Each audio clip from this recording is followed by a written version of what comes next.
والصلاة والسلام على خاتم الأنبياء والمرسلين وعلى آله وأصحابه وأزواجه وذرياته وأهل بيته وبارك وسلم. أما بعد فأعوذ بالله من الشيطان الرجيم. بسم الله الرحمن الرحيم. لقد كان لكم في رسول الله أسوة حسنة. وقال النبي صلى الله تبارك وتعالى عليه وسلم: لا يؤمن أحدكم حتى يكون هواه تبعا لما جئت به. وقال في موضع آخر: لا يؤمن أحدكم حتى أكون أحب إليه من والده وولده والناس أجمعين. اللهم صل وسلم بارك على محمد وعلى آل محمد كما صليت وباركت وترحمت على إبراهيم وعلى آل إبراهيم إنك حميد مجيد. ہمارے آج کے اس سیرت النبی کے اجلاس عام کے صدر محترم حضرت اقدس مولانا عبد الماجد صاحب ندوی دامت برکاتہم، اور اسی طرح ہمارے رفیق محترم ناظم جلسہ حضرت مولانا محمد ساجد صاحب رشیدی دامت برکاتہم، اسی طرح ہمارے محب گرامی حافظ محمد عمیر صاحب اور حضرت مولانا عبد الرؤوف صاحب اور تخت پر موجود دیگر علماء، ائمہ و حفاظ اکرام، معزز سامعین، بزرگ و دوستوں، اور اپنے اپنے گھروں میں بیٹھ کر سننے والی عزت مآب و عفت مآب غیرت مند ملت اسلامیہ کی مائیں اور بہنیں،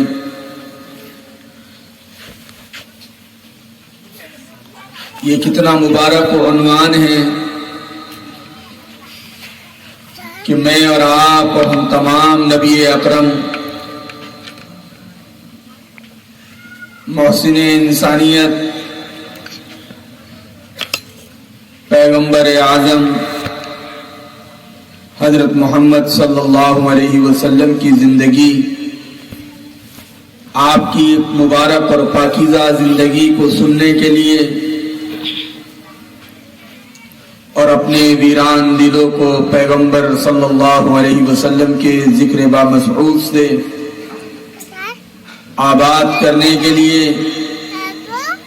اور ہم اپنے دلوں کی اندھیر نگری کو پیغمبر کی مبارک باتوں سے اور ذکر خیر سے روشن کرنے کے لیے یہاں جمع ہوئے ہیں. اللہ تبارک و تعالی ہم تمام کے بیٹھنے کو قبول فرمائیں اور ان گھڑیوں کو ہمارے لیے ذخیرہ آخرت اور نجات کا ذریعہ بنائیں. میرے بھائیوں، سب سے پہلے آپ لوگ ایک وعدہ کرو، ایک عہد کرو، ایک ارادہ کرو کہ انشاءاللہ ہم سارے کے سارے عمل کی نیت سے سنیں گے. زندگی بدلنے کا وقت آ گیا، خواب غفلت سے نکلنے کا وقت آ گیا. اب سوئے تو سوتے رہ جاؤ گے، اب غفلتیں نسلوں کے تباہی کا پیش خیمہ بن جائے گی. اس لیے غفلتوں کی چادروں کو چاک کرو اور پیغمبر کی زندگی کو سننے سے زیادہ اپنے زندگی میں اتارنے کی نیت کرو. اس لیے کہ اللہ تبارک و تعالی جو میرا اور آپ کا اللہ ہے، جو تنہا پوری کل کائنات کا مالک ہے، جس نے دھرتی کو بچھایا، آسمان کو اٹھایا، جس نے جا بجا اپنی قدرت کے مظاہرے کیے، اور پوری کائنات میں اپنے احکم الحاکمین اور قادر مطلق ہونے کو بتایا. هو الاول، وہ اول ہے، والآخر، وہ آخر ہے، هو الظاہر، وہ ظاہر ہے، هو الباطن، وہ باطن ہے. ایسا اللہ جو خود اپنا تعارف قرآن کریم میں کراتا ہے، اور اللہ کہہ رہا ہے لا الہ الا انا، کہ میرے بندو میرے علاوہ تمہارا کوئی معبود نہیں ہے. جب تم مجھے معبود مانتے ہو اور تم اپنی پیشانیوں کو میرے سامنے جھکاتے اور رکھتے ہو، مجھے بڑا پسند آتا ہے. سنن ابی داؤد میں ایک روایت نقل کی گئی، نبی اکرم صلی اللہ علیہ وسلم نے ارشاد فرمایا کہ بندہ اللہ کے سب سے زیادہ قریب حالت سجدہ میں ہوتا ہے. جب کوئی بندہ اپنی پیشانی کو سجدے میں اللہ کے سامنے جھکاتا ہے تو ابو داؤد شریف میں روایت ہے، آقا نے فرمایا کہ بندہ اللہ کے سب سے زیادہ قریب چلا جاتا ہے. اس لیے فرمایا جب نوافل پڑھو، نفل نمازیں پڑھو، سجدے لمبے کیا کرو اور اس میں اللہ تعالیٰ سے راز و نیاز کی باتیں کیا کرو، اپنے مولا کو منانے کی بات کیا کرو. میرے بھائیوں، ہم ایسے اللہ کو مانتے ہیں جس کی کبریائی، جس کی طاقت زمانے میں مسلم ہے، اس سے بڑا کوئی نہیں. وہ خود کہہ رہا ہے، اس کا منادی روزانہ اذان میں 5 وقت یہ اعلان کرتا ہے اللہ اکبر، اللہ اکبر، اللہ اکبر، اللہ اکبر، اللہ اکبر، اللہ اکبر. ایک اذان میں 6 مرتبہ اللہ کی کبریائی کو بیان کیا جاتا ہے. 5 اذانوں میں 6 کو ضرب دو تو یہ 30 مرتبہ روزانہ اللہ کی کبریائی کو اللہ کا مؤذن مسجد کے مناروں سے میرے اور تمہارے درمیان میں یہ اعلان کرتا ہے، اے ارنی میں بسنے والے مسلمانوں، اور اے ارنی میں بسنے والوں، اللہ کو خدا ماننے والوں، اور اے اس کے محبوب محمد صلی اللہ علیہ وسلم کو نبی اور رسول ماننے والوں، سنو اللہ بڑا ہے، اللہ اکبر من کل شیء، اللہ ہر چیز سے بڑا ہے، اس سے بڑا کوئی نہیں. وہ طاقت کا مالک ہے، وہ ساری دنیا میں اپنی حکمرانی کو بلا شرکت غیر چلاتا ہے.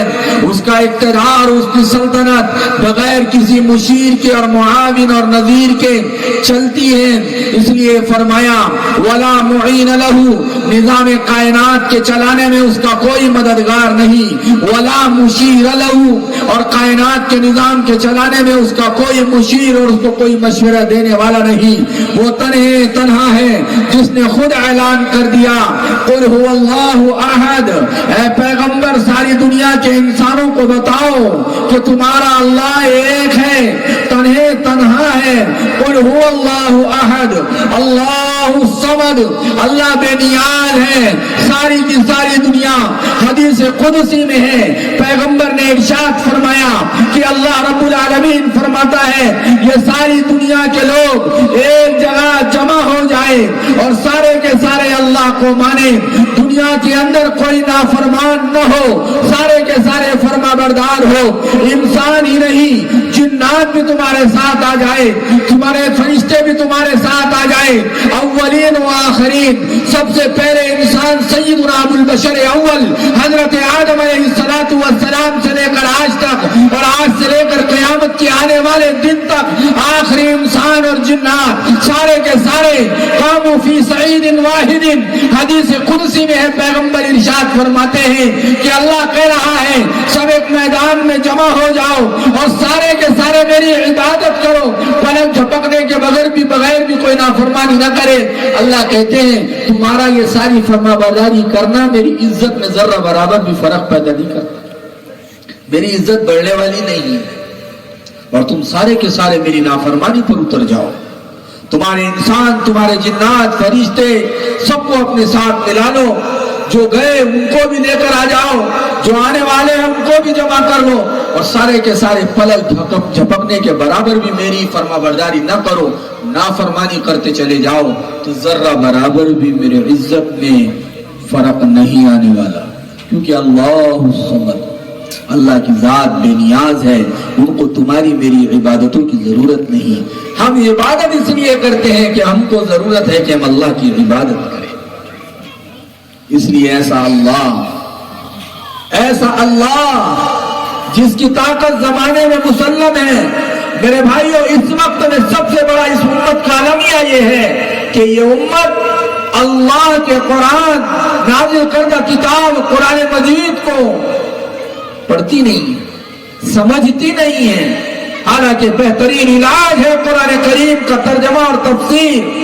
اس لیے حضرت جی مولانا محمد سعد صاحب دعوت برکاتہم العالیہ بارہ اس بات کو کہتے ہیں کہ جتنا قرآن پڑھتے ہو اس کا ترجمہ ضرور دیکھ لیا کرو کہ اللہ اس میں تم سے کہہ کیا رہا ہے. اس لیے کہ اللہ تعالیٰ نے قرآن کریم میں قوموں کے عروج و زوال کو بیان کیا، اور اللہ نے اسی میں نمرود کے واقعے کو بیان کیا، اسی میں اللہ نے فرعون کے واقعے کو بیان کیا، حامان اور قارون کے واقعے کو بیان کیا، اللہ نے قوم عاد قوم ثمود کو بیان کیا، اور اللہ نے بتایا جو ہمارے خدائی کے مقابلے پر آیا، کسی کو اپنے سلطنت اور اپنے اقتدار کا غرور لے ڈوبا، جس کے دماغ میں اپنے بادشاہ ہونے کا نشہ چڑھا، اللہ نے بتایا ہم نے کیسے چکنا چور کیا ہے. اس لیے کہ اللہ اس ذات کو کہتے ہیں جو ذلیل کرنے پر آئے تو نمرود کو بادشاہ کی کرسی پر بھی ذلیل کر کے دکھائے، اور وہ اللہ کسی کو برباد کرنے پر آئے تو فرعون کو بادشاہ کے تخت پر بیٹھا کر دریائے نیل میں غرقاب کر کے دکھائے. اور وہ اللہ ایسا اللہ ہے کہ جب کسی کو بادشاہ بنانے پر آئے تو یوسف علیہ السلام کو جیل کی کوٹری سے نکال کر مصر کے تخت پر بٹھا کر دنیا کا بادشاہ بنا کر دکھائے. میرے بھائیوں، یہ اللہ ہے، یہ اللہ ہے. اس لیے اللہ نے قرآن کریم میں اعلان کیا قل اللہم مالک الملک تؤتی الملک من تشاء وتنزع الملک ممن تشاء وتعز من تشاء وتذل من تشاء. اللہ قرآن میں کہہ رہا ہے اے مشرق میں بسنے والے انسانوں سنو، میں چاہوں تو کسی کو بادشاہ دے سکتا ہوں، اور میں چاہوں تو آنے واحد میں بادشاہ چھین سکتا ہوں. اللہ مغرب میں رہنے والوں سے کہہ رہا ہے، اللہ شمال اور جنوب میں رہنے والوں سے کہہ رہا ہے، اللہ طاقت کے نشے میں چور اپنے آپ کو دنیا میں خدا کے طور پر پروموٹ کرنے والوں سے کہہ رہا ہے تمہارے سامنے تمہاری حیثیت میرے سامنے ایک مچھر کے پر سے زیادہ ہے، تمہاری حیثیت نہیں ہے. اس لیے کہ ہم جسے چاہتے ہیں بادشاہ بناتے ہیں، جسے چاہتے ہیں کرسی سے اتار دیتے ہیں، جسے چاہتے ہیں عزت دیتے ہیں، جسے چاہتے ہیں ذلیل کرتے ہیں. کائنات کا سارا نظام اللہ کے قبضے قدرت میں. اس لیے میرے بھائیوں، جب تک اللہ کے بڑائی اور کبریائی کے مذاکرے تمہارے میرے گھروں میں نہیں ہوں گے، جب تک اللہ کی طاقت کو بولا نہیں جائے گا، جب تک تیرے میری ہوٹلوں کی مجلسوں میں، تیرے میرے پان ٹھیلے اور چائے کی ٹپریوں پر اللہ کی قدرت کو نہیں بولا جائے گا تو ہمارے دل مایوس ہوں گے. حالات کو دیکھ کر یہ امت مایوسی کی طرف چلی جائیں گی. ایسا لگے گا کہ ہمارا کوئی یار و مددگار نہیں. او میرے بھائی، نہیں مایوس ہونے کی ضرورت نہیں. کرۂ ارض پر، زمین کے تختے پر جس اللہ کو تم مانتے ہو وہ اللہ ایسا اللہ ہے، وہ اللہ ایسا اللہ ہے کہ آج بھی تمہاری میری مدد کرنے کے لیے تیار ہے. صرف ہمیں سلیقہ آنا چاہیے کہ اس کی مدد کیسی اتاری جاتی ہے. ہمیں یہ سلیقہ سیکھنے کی ضرورت ہے.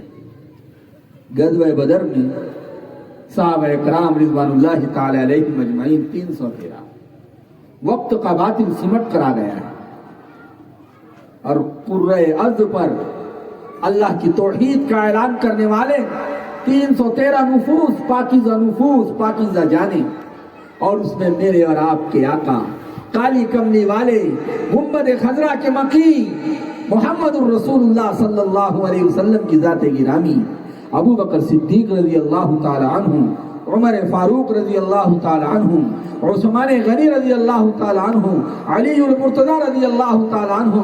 میرے بھائیو، یہ صحابہ اکرام کی 313 صحابہ کی جماعت، اور کیا نتیجہ تھا؟ میدان بدر میں پڑے ہوئے قربان جاؤ مفکر اسلام حضرت مولانا سید ابو الحسن علی الندوی علی میاں ندوی رحمۃ اللہ علیہ کی ذات گرامی پر حضرت نے اس کا نقشہ کھینچا. حضرت نے ایک کتاب لکھی نبی رحمت صلی اللہ علیہ وسلم. اس کتاب میں علی میاں ندوی رحمۃ اللہ علیہ لکھتے ہیں کہ نبی اکرم صلی اللہ علیہ وسلم جب میدان بدر میں آئے اور آپ کے لیے عریش ڈالا گیا.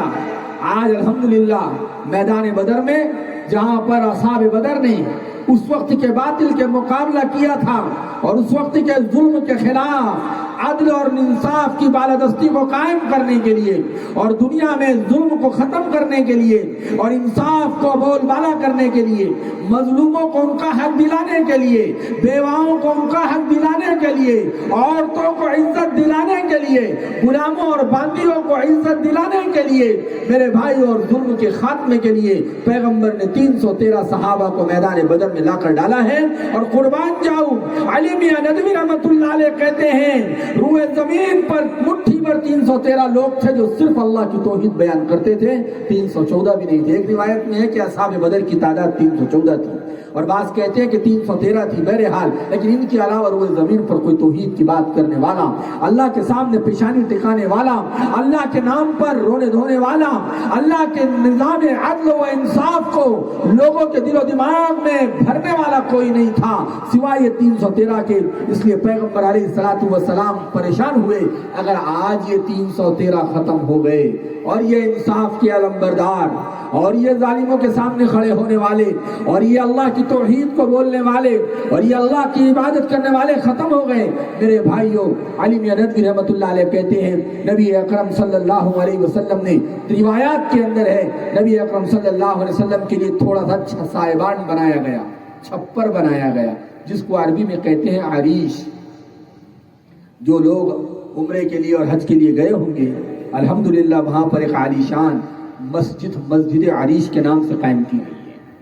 اس مسجد عریش میں آج بھی جاؤ تو کیفیت بنتی ہے کہ ایک زمانہ آج سے 1450 سال پہلے پیغمبر 313 صحابہ کو لے کر میدان بدر میں اللہ کے سامنے روئے تھے. عجیب کیفیت بنتی ہے. نبی یاد آتے ہیں، نبی کا رونا یاد آتا ہے، اصحاب بدر یاد آتے ہیں اور اس اخلاق وادی اور اس اخلاق میدان یاد آتا ہے. وہاں پر نبی اکرم صلی اللہ علیہ وسلم نے جو دعا مانگی تھی اس کے الفاظ ایسے ہیں، فرمایا اللہم ان تہلک هذه العصابہ فلن تعبد بعدها ابدا. علی میاں ندوی نبی رحمت کتاب میں لکھتے ہیں پیغمبر نے اپنا سر سجدے میں ڈالا اور اللہ سے لو لگائی اور کہا اللہم ان تہلک هذه العصابہ، اے اللہ یہ 313 کا یہ جماعت، مقدس جماعت اگر آج اس باطل کے ہاتھوں ماری گئی، ان تہلک هذه العصابہ فلن تعبد بعدها ابدا، تو روئے زمین پر پھر تیری عبادت کرنے والا کوئی نہیں رہے گا. ابو بکر صدیق رضی اللہ تعالیٰ عنہ کو تسلی دینی پڑی کہ پیغمبر آپ کی دعا قبول ہو گئی، فتح آپ کا مقدر ہے. میرے بھائیوں، نبی اکرم صلی اللہ علیہ وسلم نے یہ بوس میدان بدر میں اللہ نے ایک جگہ، آج بھی جو اللہ تعالیٰ ہم تمام کو حرمین کی زیارت کے لیے قبول فرمائیں، جو گئے ہیں وہ بار بار جائے، جو نہیں گئے اللہ ان کو ہمیشہ لے جائے. درود شریف کا اہتمام کیا کرو، پیغمبر پر درود و سلام کا نذرانہ پیش کیا کرو. میرے بھائیوں، پیغمبر علیہ الصلوۃ والسلام پر جو درود و سلام کا نذرانہ پیش کرتا ہے، حدیث میں آتا ہے فرشتے نبی کے روضے پر اس پڑھنے والے کے باپ کے نام کے ساتھ پیش کرتے ہیں، اے اللہ کے رسول فلاں ابن فلاں نے آپ پر درود و سلام کا نذرانہ پیش کیا ہے. تو وہاں پر جبل ملائکہ ہے میدان بدر میں، ملائکہ والا پہاڑ. میدان بدر میں جنگ بدر کے وقت اصحاب بدر کے لیے جو فرشتے اتارے گئے تھے، ایک آیت میں ہے 5000، ایک آیت میں ہے 3000، کل 9000 فرشتے جبل ملائکہ پر اتارے گئے. اور ابھی بھی وہ ریت کا پہاڑ آج بھی ہے. جبل عربی میں کہتے ہیں پہاڑ. فرشتے جہاں پر مدد کے لیے اترے تھے، 8000 فرشتے اللہ نے 313 کی مدد کے لیے اتارا. اور کیسے اتارا جانتے ہو؟ میرا اور تمہارا اللہ کمزور نہیں ہے، ہم کمزور ہیں، ہمارا اللہ کمزور، ارے بولو ہمارا اللہ کمزور نہیں ہے. کس کو اتارا؟ فرشتوں کو اتارا صحابہ کی اور نبی کی مدد کے لیے، اور ایسے مددگار، نہ ان کو کسی چیز کی ضرورت، نہ نیزے کی ضرورت، نہ بھالے کی ضرورت، نہ تیر کی ضرورت، نہ ڈھال کی ضرورت، جو آتے تو دکھتے نہیں، پکڑتے تو ملتے نہیں، ایسی مخلوق صحابہ کی مدد کے لیے آئی۔ اور سچی بتاؤ، اگر تمہاری گردن کوئی پکڑ لے اور نظر نہ آئے، بتاؤ اوپر سے تو نیچے سے سب آدمی ڈھیلا پیلا، ہر طرح سے آدمی پتلا ہو جاتا ہے، کہ اللہ کی جب مدد آتی ہے تو پکڑنے والا پکڑ تو لیتا ہے، لیکن پکڑنے والا نظر نہیں آتا۔ اس لیے کہتے ہیں اصحاب بدر میں 70 قیدی گرفتار کر کے لائے گئے، وہ کہتے ہیں ہمیں معلوم ہی نہیں، ہمیں کون پکڑ پکڑ کے ہم سے کمزور لوگوں کے حوالے کر رہا تھا۔ باطل کہتا ہے ہم کو معلوم ہی نہیں کہ ہماری گردن پکڑ کے کون کمزوروں کے حوالے کر رہا تھا۔ میرے بھائیوں، تو وہ اللہ ایسی طاقت والا اللہ ہے۔ اس لیے اس وقت میں خبریں سن کر اور سوشل میڈیا کو دیکھ کر مایوس ہو جانا اور مایوسی میں چلے جانا نہیں میرے بھائیوں، آج بھی ایمان والے کی مدد اللہ کرنے کو تیار ہے، بس ایمان والے کو اللہ کی مدد اتارنے کا سلیقہ آنا چاہیے۔ اس لیے اللہ نے قرآن کریم میں فرمایا اللہ کی مدد کیسے اترے گی، تم اللہ کی مدد کیسے لینے والے بنو گے۔ اللہ کہتے ہیں وَلَا تَهِنُوا وَلَا تَحْزَنُوا وَأَنْتُمُ الْأَعْلَوْنَ إِن كُنتُم مُؤْمِنِينَ۔ تم کم ہمت نہ ہو، تم اپنے ہمتوں کو پست نہ کرو، تم کبیدہ خاطر نہ ہو، تم غمگین نہ ہو، تم ہی سر بلند رہو گے۔ ان کنتم مؤمنین، اگر تم مومن کامل ہو۔ صرف مومن کامل بننا ضروری ہے، کیونکہ اللہ کی مدد